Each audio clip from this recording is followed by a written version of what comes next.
is Social Dissonance, also known as Shepard, and this is my heavy bowgun tutorial for Monster Hunter Portable 3rd. Similar to the light bowgun, the heavy bowgun works on an ammo system. So you can see here I have all sorts of ammo. And something I want to mention for the heavy bowgun, and similar to the light bowgun, is there's an attack that I didn't mention.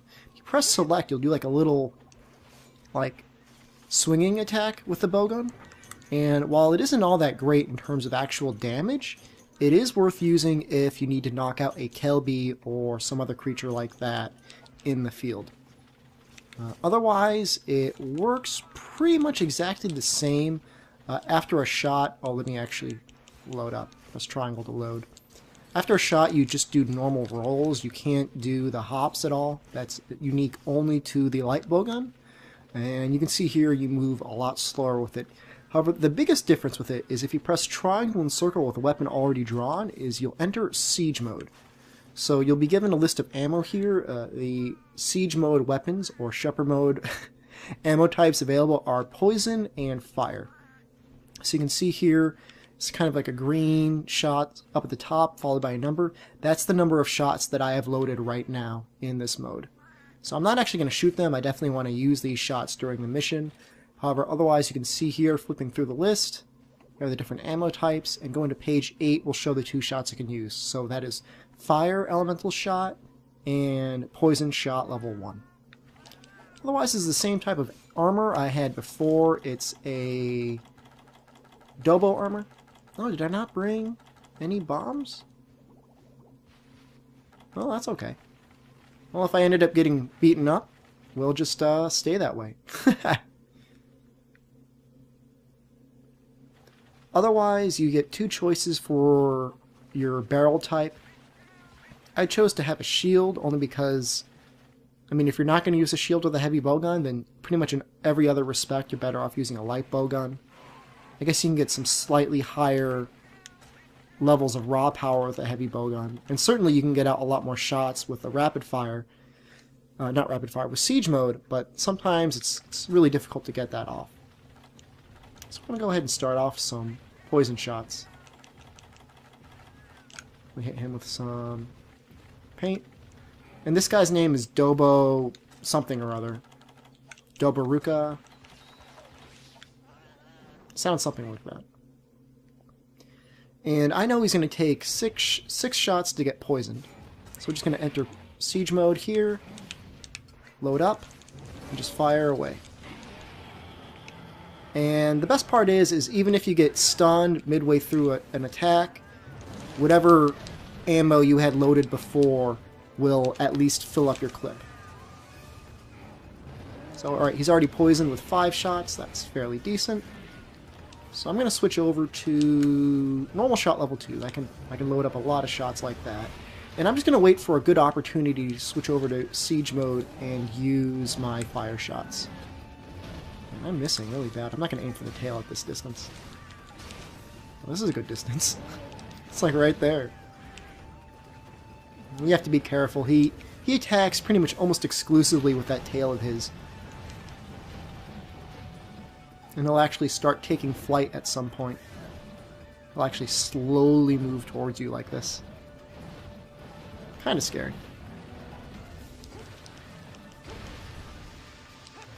And this is actually an excellent opportunity to go into siege mode. Oops. And the shots not only, not only do you have a ton of them loaded up, but they come out much faster than they normally would in any other way. So we definitely want to break these horns of his, so we're going to go ahead and use that. And the only thing is you got to go, I think you have to go back in siege mode every time you want to load your siege clip back up again.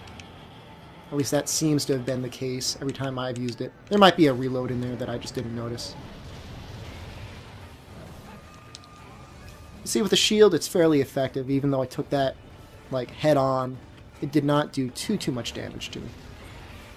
Let's see, where's Pierce? Pierce shots are fairly effective against this guy, because you can see he's, absolutely enormous. However, I can only load 3 in a clip at a time. However, if he's in rage mode, it's a pretty good choice. It lets you keep your range while still doing fairly optimal damage.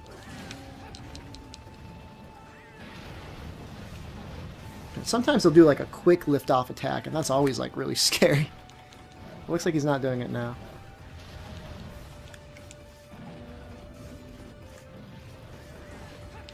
And my times for him are pretty consistent, around about 15 minutes or so. Okay, there goes his horns.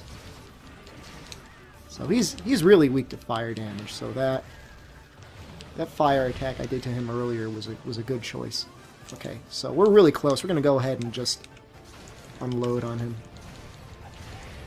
The other breaks on him are his back and his tail, actually. You can break the end of his tail fairly well.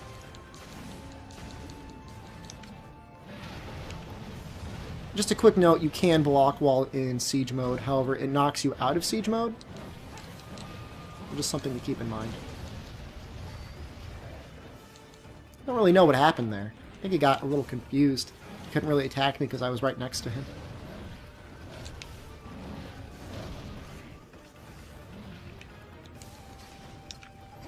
I want to get a good shot at that tail.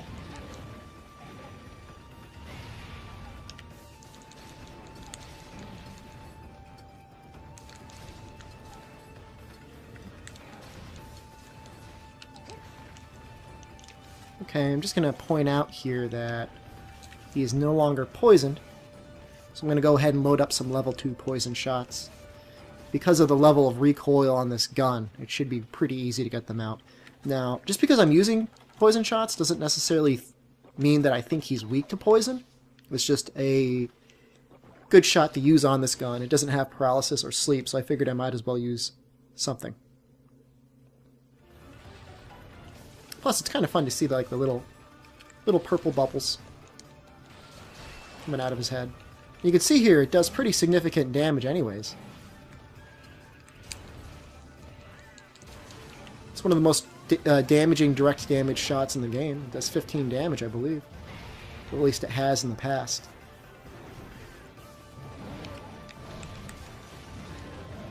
You can see he's already poisoned again.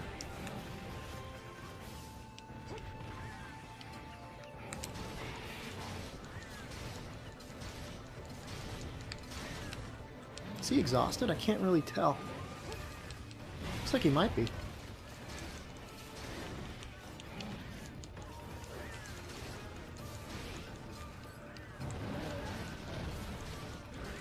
And this really isn't the ideal range to be shooting normal 2 shots at him from.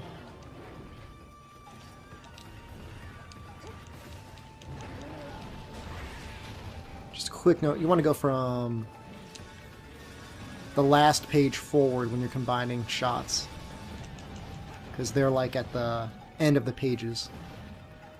Okay, we want to put our gun away because there's like a little trick you can do once he flies up in the air and lands. If he's gonna land. Good, he did.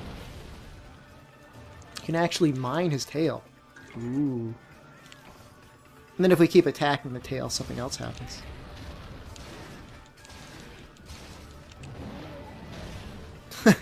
Aside from getting attacked.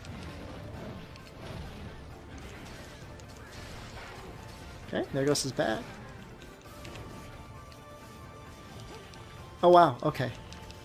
Well, we're going to take this chance when we get it. I'm not sure what sort of damage his face takes. I imagine after you break his horns, he probably takes more damage in the face. Like more raw damage. But I could be wrong.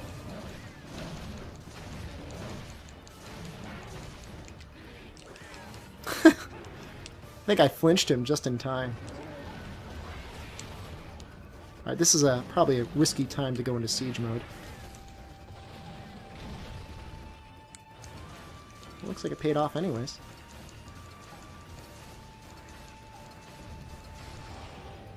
And there we go.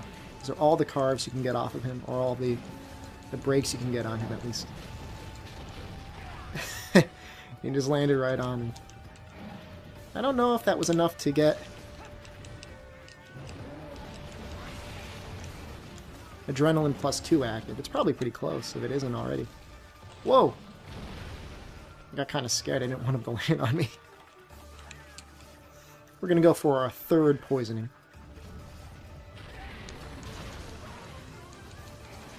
You can see there, he just takes like a ton of damage from these shots. Of course, even with all this recoil on there, it takes a pretty hefty recoil.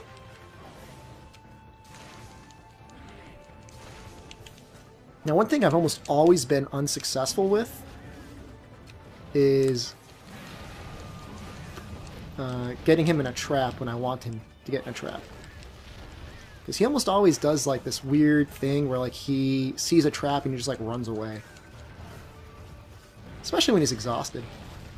So we might wait for him to go to another area or something, or just take advantage of the fact that he's going to stand around growling at us anyways.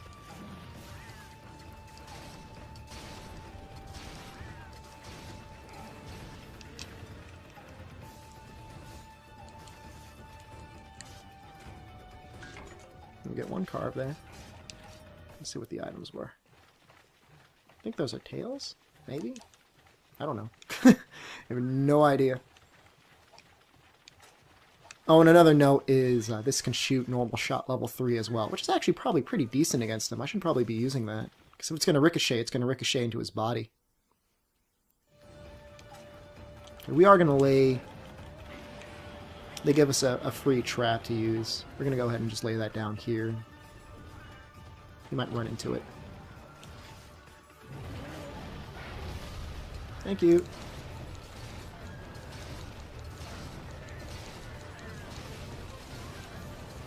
And then again, it's tough to say what his weak spot is.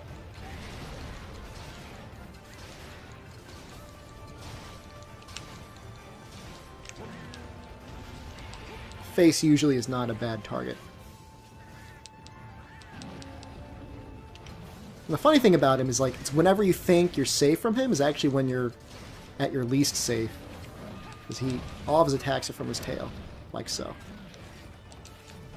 Okay, yeah, see now we're up to 253 attack. That's pretty decent.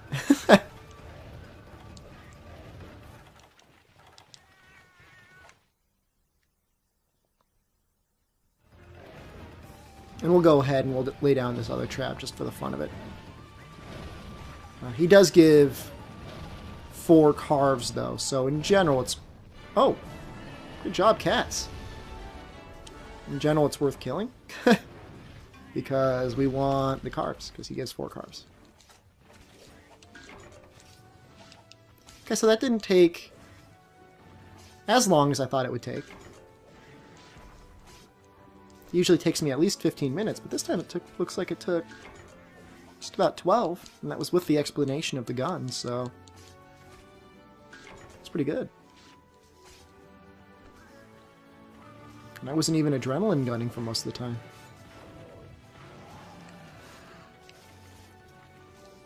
And these cats aren't even all as powerful as they could be. They've only been upgraded a little bit, because I found out almost towards the very end of the game the personality attributes for cats that I wanted, so I got a little reworked. Doesn't mean the other cats aren't any good though, they're good for other things. The old Shot-Shaw and the other cats I had are good for various status buffs and things like that.